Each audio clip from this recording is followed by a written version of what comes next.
Hello, everybody. Bienvenidos a Let's Talk. It's great to have everybody back. Today's episode is going to be a little different and special. We're going to be doing it in Spanish.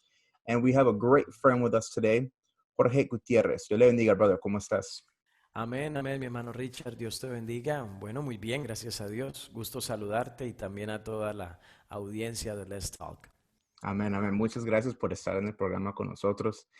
Cuéntanos un poco de ti para la gente que no te conoce. Bueno, mi nombre es Jorge Gutiérrez, como decía hermano Richard, por la gracia del Señor, pastor de la Iglesia Pentecostal Unida Latinoamericana aquí en los Estados Unidos, al norte de los Estados Unidos, en la ciudad de Chicago.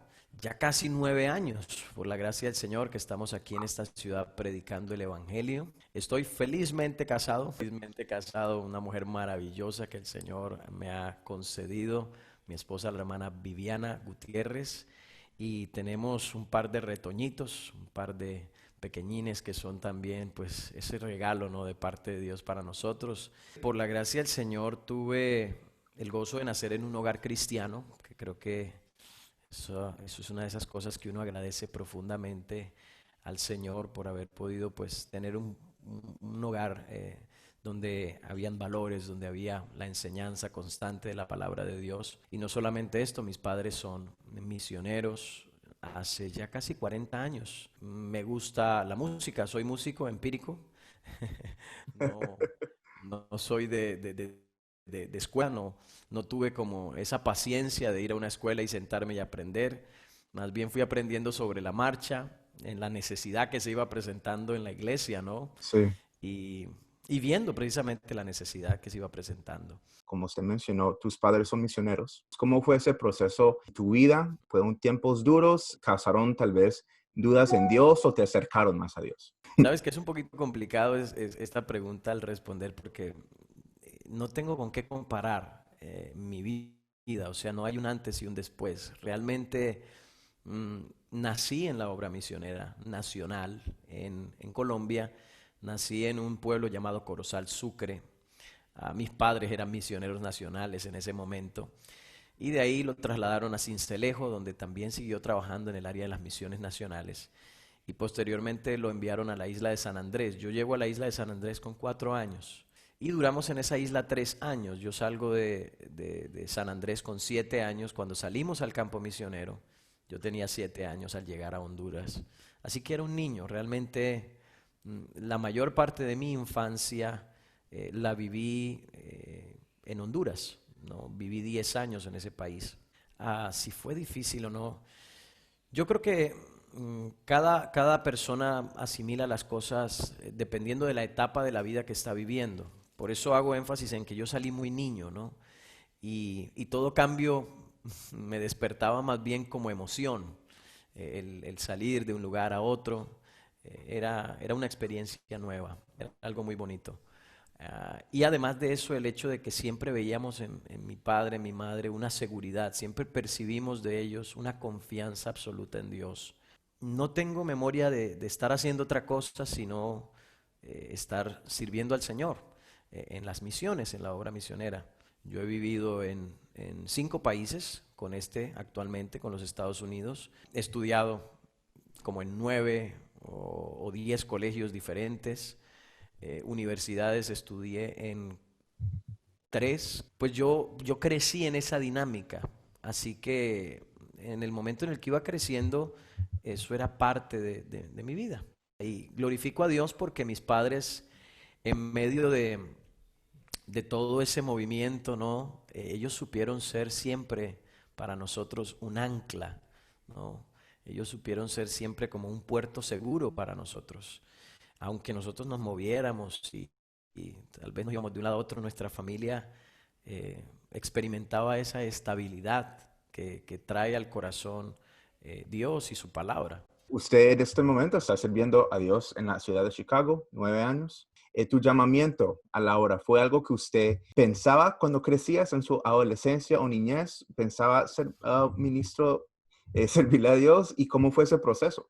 Bueno, ahí está la otra parte chistosa del asunto, ¿no? Porque hay personas que tal vez tienen en su vida como una referencia única del momento en el que Dios los llamó. No es mi caso. yo he vivido es un proceso. Cuando yo era pequeño, pues crecí viendo a mi padre predicar y un hombre apasionado por las almas, por llevar el evangelio en todo tiempo. Lo vi predicarle a una persona con pasión, con entrega, como lo hacía en un estadio predicándole a la iglesia, entre 70,000, 40,000 personas. Y esa pasión inevitablemente como que se vuelve algo llamativo para un niño, ¿no? Entonces como que eso me impactó mucho desde muy pequeño. Entonces, claro, eh, yo veía, yo veía a mi padre predicar y yo decía, siendo un niño, dice mi mamá, me cuenta, que yo decía, bueno, cuando mi papá se baje de predicar, yo voy a ir a predicar, decía yo, porque yo me sentía era parte del trabajo, lo disfrutaba, me alegraba, me gozaba en pensar en esas cosas. Entonces, claro, eso me inspiró siendo niño a decir esas cosas. Entonces, Sí. sucede que cuando íbamos saliendo de San Andrés para Honduras, pues obviamente le hacen un servicio a uno, a la iglesia, le hizo un servicio a la familia, al pastor para despedirlos. Y en ese servicio pues nos pasaron a hablar a nosotros, a los pequeñitos. Yo tenía 7 años y yo pasé y saludé a la iglesia, me despedí de ellos, les dije que los iba a llevar en mi corazón y otras que otras palabras que dije. Sí. Y cuando le entregué el micrófono a mi papá, él dijo unas palabras que personalmente en ese momento no tenían ningún sentido para un niño de 7 años, ¿no? Pero lo tendrían más adelante. Mi papá dijo, yo creo que sobre este niño yo voy a echar mi manto, ¿no? Como en la época de los profetas, ¿no? Que echaban el manto. Entonces él dijo eso, ¿no? Y eso se quedó como en esas palabras, ¿no? En esas palabras. Y aparece la adolescencia, ¿no? Y en esa adolescencia uno empieza a llenarse de ideas, de sueños, de anhelos, de qué hacer conmigo, ¿no? Y verdaderamente yo no fui un buen estudiante, no fui un buen estudiante, así que tampoco era que tenía una proyección muy buena por ese lado, pero era un buen deportista y me llamó mucho la atención el fútbol. Llegué a jugarlo en algunas categorías inferiores, sobre todo en la época de la escuela. Me gustaba mucho el deporte. Y también, por otro lado, también la música era algo como que me apasionaba, me atraía. Pero en fin, yo no tenía como nada claro, ¿no? Como nada definido de hacia dónde iba el asunto. Y en esa indecisión y en Yeah. esa crisis de identidad, que creo que es normal que todos vivimos, eh, salimos de Honduras y nos fuimos a Guatemala. Me quedo solo con mis padres de un momento a otro. Mis hermanos ya no están, y yo estoy en esa crisis a los 17 años de, bueno, ¿y ahora qué? Sí. ¿Qué hacemos con la vida, no? Entonces, en Guatemala suceden varias cosas, ¿no? Termino mis estudios, viví una crisis fuerte de autoestima. ah, Llegué a experimentar un poco la depresión. Tenía una enfermedad física en el cuerpo, tenía en mis brazos, había surgido un hongo muy fuerte que se me había apoderado de la piel. Estaba sobre todo en mis brazos, ¿no? Y en mi espalda y a veces un poco acá en el cuello. Entonces imagínate, ¿no? Uno en esa etapa en la que uno quiere verse bien. Yeah. Además de eso estaba solo, ya no estaban mis hermanos. En los estudios no me iba muy bien, no sabía para dónde iba. La palabra perfecta es desorientado. El fútbol estaba presente, pero yo sabía que mis padres no estaban de acuerdo. Aunque papá, él siempre estuvo para apoyar, pero él no aprobaba eso. Y entonces, en una ocasión, termino, ¿no? Yo la carrera allá en Guatemala y es justo para la época de los 70 años de la iglesia en Colombia, la celebración de 70 años. Mi papá decide llevarme, ¿no? Como me vio en esa crisis, dijo, ay, mijo, Sí. vamos.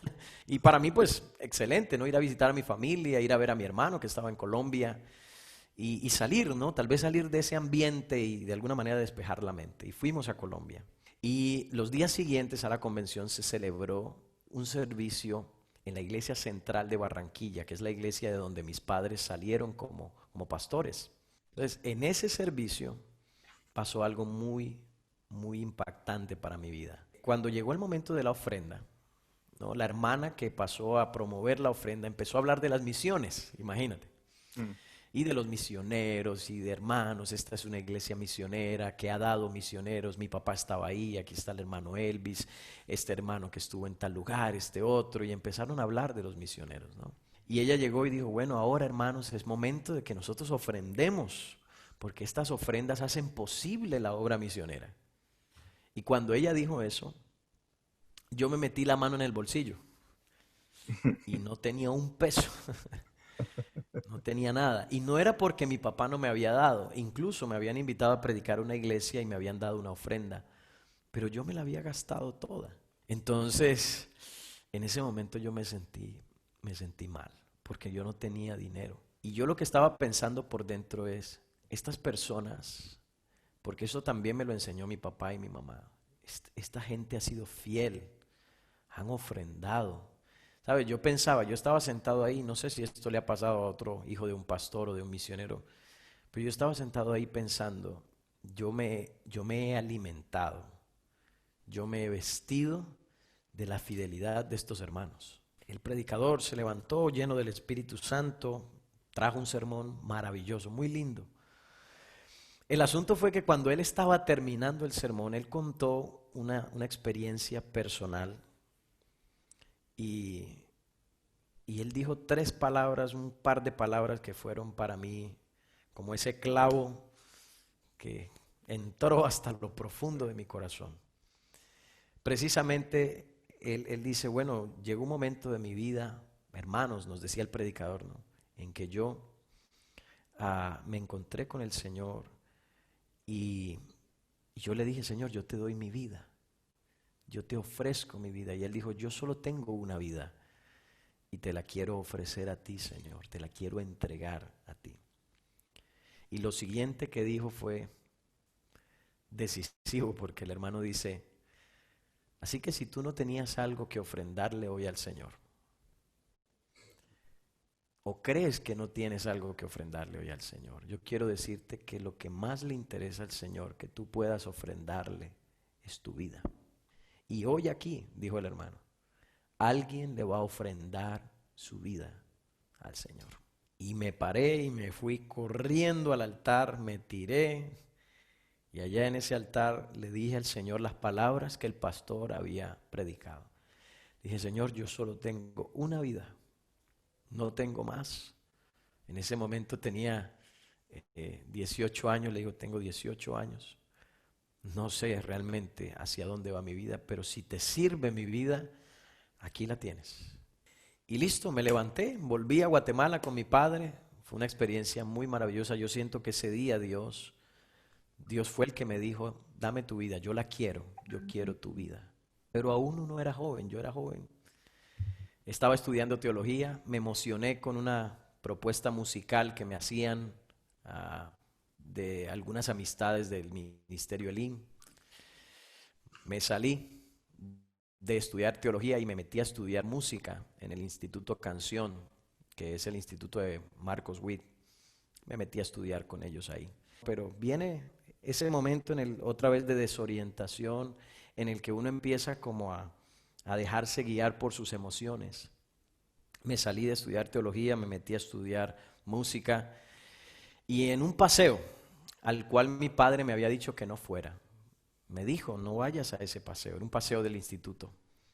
Y recuerdo porque él no quería que fuera y me dijo, bueno, vas bajo tu propio riesgo. En ese paseo tuve un accidente en el que me fracturé el hombro en varias partes.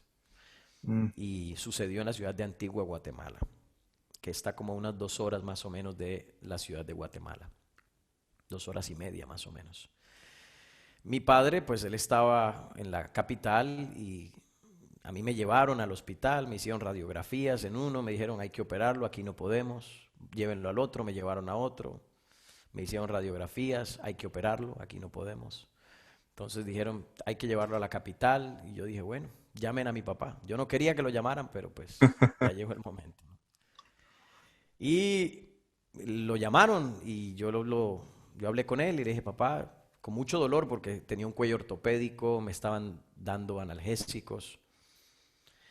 Le dije, papá, tuve un accidente, pasó esto. Y él me dijo, bueno, mira a ver cómo llegas a la ciudad y ya aquí yo te recibo.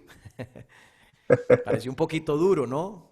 Sí. Pero todo tendría sentido después. Entonces me llevaron a la ciudad de Guatemala. El accidente ocurre a las 10 de la mañana y yo llego a la ciudad de Guatemala a las 5 de la tarde. Ya llevaba todas esas horas con el hombro destruido, con un cuello ortopédico puesto acá y transportándome de un lado a otro. Era horrible, el dolor era insoportable. Mm. Yo me desmayaba del dolor en el camino, me desmayé como 2 o 3 veces. Llegué al hospital y me metieron en un hospital público. En nuestros países los hospitales públicos son terribles. Él me sacó de ahí y me llevó ya a un hospital privado, donde me hicieron la cirugía al día siguiente, a eso de las 5 o 6 de la mañana. Me operaron el hombro y me lo reconstruyeron. Bueno, el Señor me guardó la vida porque el hombro estaba incomodando un pulmón, en fin. Pero esa experiencia yo sentí que fue el Señor diciéndome, mira, no tomes el rumbo incorrecto. O sea, tú ya me diste tu vida y lo que se da no se quita. Entonces hubo como ese momento en el que yo entendí que eso no era lo que Dios quería para mí. No que la música no me iba a ser útil, porque me ha sido útil hasta el día de hoy, Sí. sino que ese no era el llamado que Dios tenía para mí. Y terminando esa situación, yo me recupero de la cirugía, gracias a Dios. Nos envían a México. Eso es otra cosa, ¿no? Bueno, Bastante interesante y llegamos a México. Ya yo llego a México con una claridad. Yo digo, yo voy a servir a Dios en lo que Él me diga que yo haga. Íbamos caminando. Mi papá me puso la mano en el hombro, me abrazó y me dijo, hijo, este lugar necesita quien le predique. Mira todas estas casas, esta gente. Necesitan alguien que les predique a Jesucristo. Entonces, Él me pregunta a mí, ¿tú te le mides? Y yo pues obviamente en el momento así como muy rápido dije, sí, sí, claro, claro. sin pensarlo mucho. Sí, no, sin pensarlo.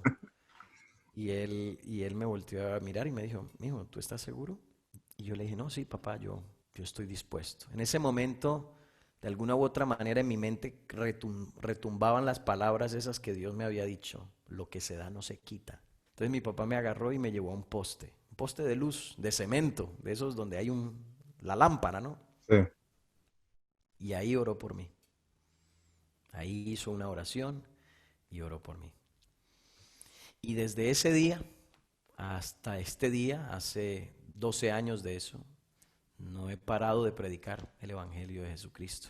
Entonces puedo decir que mi llamado ha sido, como te das cuenta, un proceso.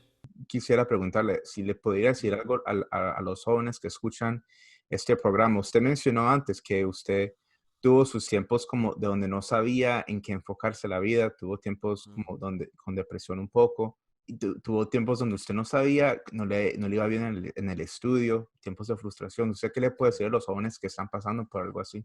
Que amen a Dios. Parece algo simple, no amen el mundo. Yo aprendí de ese mensaje que Juan le escribe a los jóvenes, no, no amen el mundo ni las cosas que están en el mundo, sino que amen a Dios.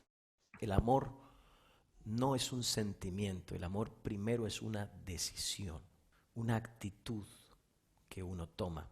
No importa la etapa que estés viviendo o lo inservible que te consideres, no te enfoques en tu debilidad, enfócate en el poder de Dios, que es extraordinario.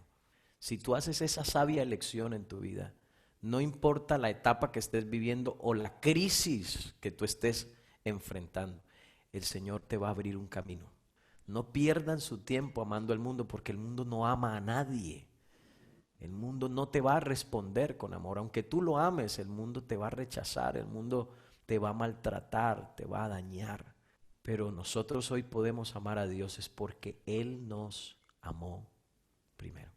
Así que yo te diría a ti que lo ames. Antes de servirle, antes de querer ser músico, de componer, o antes de querer ser predicador, o de querer de alguna manera figurar, no te metas en eso. Ámalo. Enamórate de todo tu corazón de Jesucristo. y créeme que vas a experimentar en tu vida la plenitud, el gozo. No importa la etapa, Dios es todopoderoso para guardarte sin caída hasta el día de su regreso. Thank you very much, Brother George, Pastor George. May God continue to bless you. Que Dios siga bendiciéndole a usted en la ciudad de Chicago. Y gracias por sus testimonios y sus historias del proceso de tu vida. Yo sé que eso va a ser una bendición a todos los que nos están escuchando. My blessing with all my heart for you guys. Que Dios los bendiga y gracias a ti, hermano Richard. Ha sido un gozo compartir contigo este tiempo.